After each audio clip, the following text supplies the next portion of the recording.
जिसके समक्ष विद्यमान है यह ललिता घाट। मत्स्य पुराण में तीर्थों की चर्चा के अवसर पर ललिता तीर्थ का वर्णन हमें प्राप्त होता है।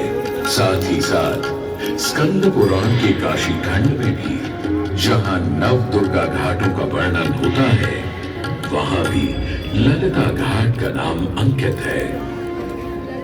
ततो ललिता तीर्थं गंगा केशवसन्निधौ तत्रास्ति ललिता देवी क्षेत्ररक्षाकरी परा। सा च पूजा प्रयत्नेन सर्वसम्पत्समृद्धये ललिता पूजकानां च जातु विघ्नो न जायते।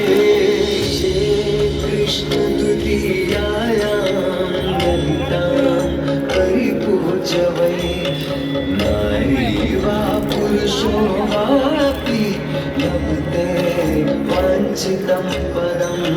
स्नात्वा च ललिता तीर्थे ललितां प्रणिपत्य वै लभेत् सर्वत्र लालित्यं। यद्वा तद्वानुलभ्य च लभेत् सर्वत्र लालित्यं। यद्वा तद्वानुलभ्य च। गंगा नदी के तट पर स्थित है ललिता तीर्थ, जहां क्षेत्र रक्षा करने वाली दुर्गा रूपी ललिता गौरी का निवास है, जिनकी सभी श्रद्धालु सर्व प्रकार संपत्ति लाभार्थ पूजा अर्चना करते हैं। इस घाट की सबसे विशेष बात यह है कि यहाँ शिव के साथ शक्ति के दर्शन भी श्रद्धालुओं को मिलते हैं। घाट के ऊपर गली में मां दुर्गा को समर्पित देवी ललिता का मंदिर विद्यमान है। साथ ही साथ यहाँ काष्ठ एवं ईंट से बना राज राजेश्वर मंदिर भी स्थापित है। भगवान शिव को समर्पित काशी में यह मंदिर नेपाल के पशुपति मंदिर का प्रतीक रूप है। वर्तमान में सुशोभित यह ललिता घाट पूर्व में 3 भागों में विभक्त था। दक्षिण दिशा की ओर से चलें तो नेपाली घाट, ललिता घाट एवं राज राजेश्वरी घाट। इनका उल्लेख सन 1931 में मोतीचंद्र जी ने किया था। जहां नेपाली घाट एवं ललिता घाट के पक्के निर्माण का श्रेय नेपाल के महाराजा बहादुर शाह को जाता है, तो वहीं राज राजेश्वरी घाट के निर्माण का श्रेय सिद्धगिरी जी को जाता है। कालांतर में नेपाली एवं राज राजेश्वरी घाट ललिता घाट में ही समाहित हो गए। ऐसी मान्यता है कि अश्विन मास की कृष्णा तृतीया के दिन ललिता तीर्थ में स्नान कर देवी के दर्शन करने से श्रद्धालुओं की सभी मनोकामनाएं पूर्ण होती हैं।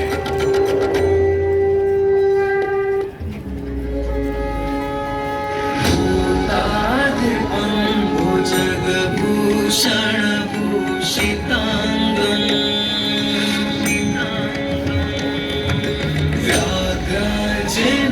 व्याघ्राजिनांबरधरं जटिलं त्रिनेत्रं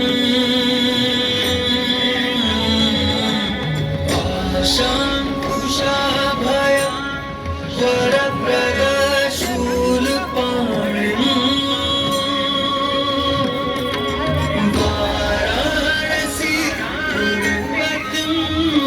भज विश्वनाथं। जो सभी जीवों के स्वामी है, जो सर्पों को आभूषण के रूप बाघ की खाल को सुशोभित करते हैं। सूर्य, चंद्रमा और अग्नि उनके 3 नेत्र हैं तथा वो जटाधारी है, पाश, अंकुश और त्रिशूलधारी है। वे अपने सभी भक्तों को आशीर्वाद देकर उन्हें भय से सुरक्षा प्रदान करते हैं। ब्रह्मांड के स्वामी एवं वाराणसी के भगवान श्री विश्वनाथ की हम वंदना करते हैं। मैं आदि नगरी काशी हूं, वही काशी जो स्वयं भगवान शिव के त्रिशूल पर विद्यमान है। सृष्टि के प्रारंभ में महादेव ने जब पृथ्वी पर अपनी दृष्टि डाली तो उन्हें एक भाग चमकता हुआ प्रतीत हुआ। उसी भाग को भगवान शिव ने काशी का नाम दिया। कालांतर में गंगा नदी के तट पर बसी इस काशी नगरी में समय समय पर अनेकों घाट विकसित हुए, जहां श्रद्धालु आकर पूजा अर्चना एवं स्नान किया करते थे। माना तो यह भी जाता है कि यह नगरी एक बहुत सुंदर वन से ढकी हुई थी, जहां पीपल, आम, बरगद, शीशम आदि के वृक्ष हुआ करते थे, जिनकी छाया में बैठ ऋषि मुनि, साधु संत आनंद से तपस्या किया करते थे। इसलिए इस जगह का उल्लेख आनंद वन के नाम से भी किया गया है। जितनी पुरानी काशी नगरी है, उतना ही पुराना यहाँ का काशी विश्वनाथ मंदिर भी है। भगवान शिव को विश्वेश्वर, विश्वनाथ आदि नामों से भी संबोधित किया जाता है, जिनका अर्थ है संपूर्ण विश्व के स्वामी। किंवदंतियों की माने तो सृष्टि के आदि में जब भगवान शिव एवं मां पार्वती पृथ्वी का भ्रमण कर रहे थे, उन्हें यह स्थान बहुत प्रिय लगा। तब मां पार्वती को यहाँ कुछ समय रुकने की इच्छा हुई, तो भगवान शिव अपने लिंग रूप में यहीं स्थापित हो गए। तभी से 12 ज्योतिर्लिंगों में इस मंदिर को विश्वेश्वर मंदिर के नाम से भी जाना जाने लगा, जहां भगवान शिव और माता पार्वती सदैव वास करते हैं। सदियों से इस पवित्र नगरी ने अनेक ऋषि मुनियों, तपस्वियों, धर्म गुरुओं आदि को अपनी ओर आकर्षित किया है।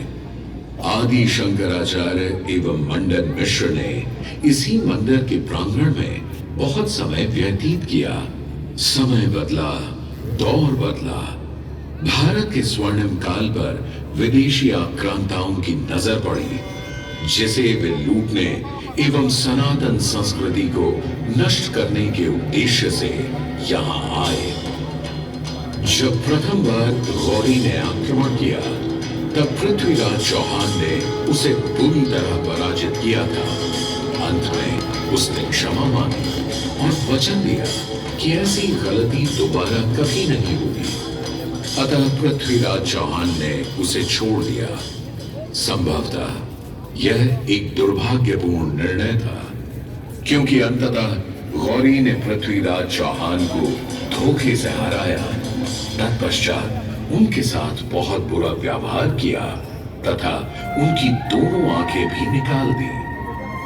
पृथ्वीराज की मृत्यु के उपरांत हिंदुओं का मनोबल कमजोर पड़ गया, जिसके परिणाम स्वरूप आतताइयों ने अन्य मंदिरों के साथ साथ विश्वनाथ मंदिर को भी क्षति पहुंचाई। यह ऐसा काला दौर था जिसके स्मरण करने मात्र से आंखें नम पड़ जाती हैं। परंतु समय सदा एक सा नहीं रहता और दुख के ये बादल भी सुख में बदलने वाले थे। एक धार्मिक सम्मेलन में राजा टोडरमल की भेंट नारायण भट्ट से हुई। नारायण भट्ट एक बहुत धनी व्यक्ति थे। दोनों ही धार्मिक इंसान थे।